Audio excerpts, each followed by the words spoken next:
Mr. Jake Bugs over there, ladies and gentlemen. Hey, Jake. Hello, Charles. How are you? Thank you very much. How very lovely of you. Well, hello. It's Saturday night. Welcome to the Jonathan Ross Show. So here we are. Happy New Year, everyone. It's 2013. Happy New Year. It's exciting, isn't it? And last year was a great year. I don't know if we can top it. It was a great year, wasn't it? It was the year of the Olympics, of course. Incredible. And some people decide to finish it by drinking it out in Olympic style. Have a look at this one. This proud Olympian, who I will call Arise Sir Swiggo. There he is, right there. We have this one. I'd like you to meet Usain Bolt. I think he's warming up for this year's Paralytics. And here's my favourite. Check this one out. And you see, he's on the road to recovery because they do say you should alternate. For every alcoholic drink, you should drink at least one gutter full of water. So he's... Now, New Year is a traditional time, of course, for skiing holiday. Anyone going skiing or has been skiing? Yeah. I've only been skiing once. I love going skiing. I'm not going skiing again, but I loved it at the time. I thought it was a great kind of experience because even though it's cold, you still enjoy the sun, you got the fresh air, all the snow, and you get the opportunity to show off some new tricks. Have a look. These are my favourite skiing tricks I've seen this year.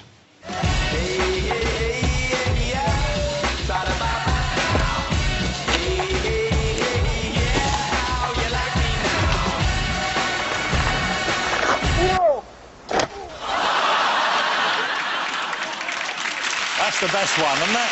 That's the best one. All right, we've got a packed show for you. It's packed full of guests. We've got some great fun, but I want to introduce you to my musical guest tonight. He's a very special musical guest. He's just 18 years old, ladies and gentlemen. He's already had a great 2012. I think he's going to be just an enormous star this coming year. We're lucky to have him with us. Will you please big it up for Mr. Jake Bug, ladies and gentlemen? There he is.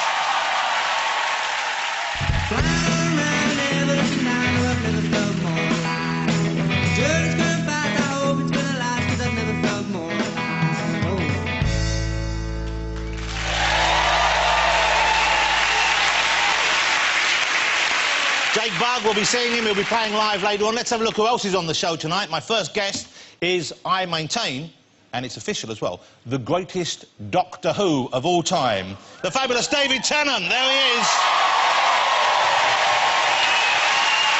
You just look more handsome every time I see you. So do you, Jonathan. Oh, David is super famous, OK? Because Who was a hit all over the world, and many other things you've been in, of course, but David's so famous, he even once featured on a stamp. That's right, isn't it, David? It's true. And that great lady is a stamp you want to lick on the front, then on the back, then on the front. David Tennant, ladies and gentlemen, he'll be out in just a minute. My next guest is one of the nation's favourite comics. It is the fabulous Sarah Millican. Hello, gorgeous. Hello. I just want to check them. Last time Sarah was on the show, and I just want to check, I don't know if it's still the case, Sarah told me that she lives in Manchester while her boyfriend lives in Birmingham. Yeah. Is that right? Okay. Yeah. But you still meet up for romantic meets and that kind of thing? Yeah, like Stoke-on-Trent, that sort of thing. Or a Wild Bean Cafe in a service station in Knutsford? What do you know about my bean? Well,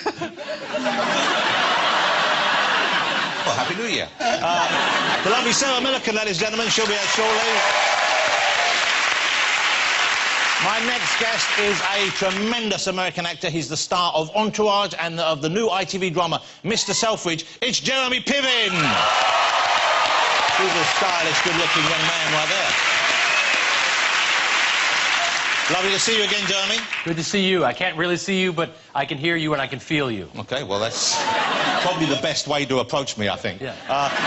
In the forthcoming Mr. Selfridge, Jeremy will be playing Harry Selfridge, the founder of Selfridges, of course. And that's a coincidence because David has just been offered the role of Sir Hamish Poundstretcher. Jeremy Piven, ladies and gentlemen, right there. And we have more. Very excited because my next guest is the undisputed greatest darts player of all time. 16 times world champion, Phil the Power Taylor. Phil the Power Taylor. 16 times world champion. 16. Remarkable. I hope you know I'm a big fan, Phil. Thank you. I know you are, Jonathan. I am. Thank you. I tell you, do you know how big a fan I am, though? No. I'll tell you how big a fan I am. I'm such a big fan of Phil the Power Taylor that I recently switched my electricity provider from N-Power to Phil the Power. That's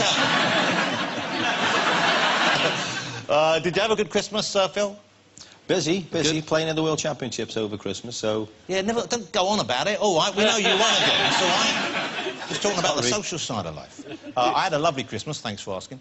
I had a lovely Christmas, apart from one incident involving my wife's present. And, you know, it's kind of hard when you've been married for a long while to find presents to give each other, because, you know, you kind of given each other everything over the years, you know, everything, every little bauble and knick-knack and STD. So I asked her in advance... you know, what she wanted, and she asked me, and one thing on the list was a pair of Ugg boots. She said she wanted a new pair of Ugg boots, and I said, that's great, I'll get her a pair of Ugg boots, so I ordered them up. Bought them on the internet, OK. The box came. I didn't open the box to check, because it said on the outside, Ugg boots. I checked the size was right, gave them to her. When she opened up on Christmas morning, then she was opening, I said, it was those Ugg boots she wanted, darling. This is what I've got to take them out. This is what she got. Not making this up, this is what she got. When she opened up, she opened them up, and there's the Ugg boots I bought my wife for Christmas, OK?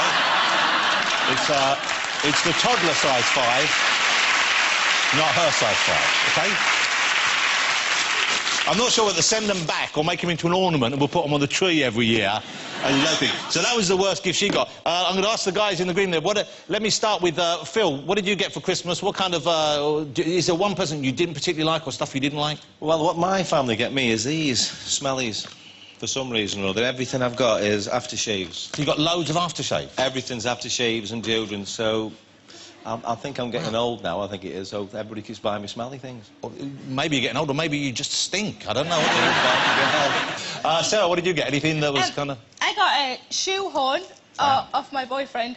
He makes out that he just makes a list all year round of all the things that I've mentioned that I liked, and I think at some point I must have been trying to get in a too small dress and made a joke about needing a shoehorn. And then he bought me one.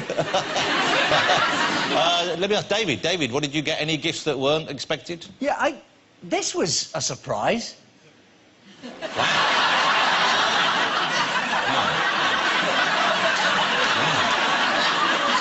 So that's a case for the new iPhone 5, That's isn't it? exactly what it is, yeah. But it doesn't quite fit the new iPhone 5. Who was that from, then? Have you met my wife?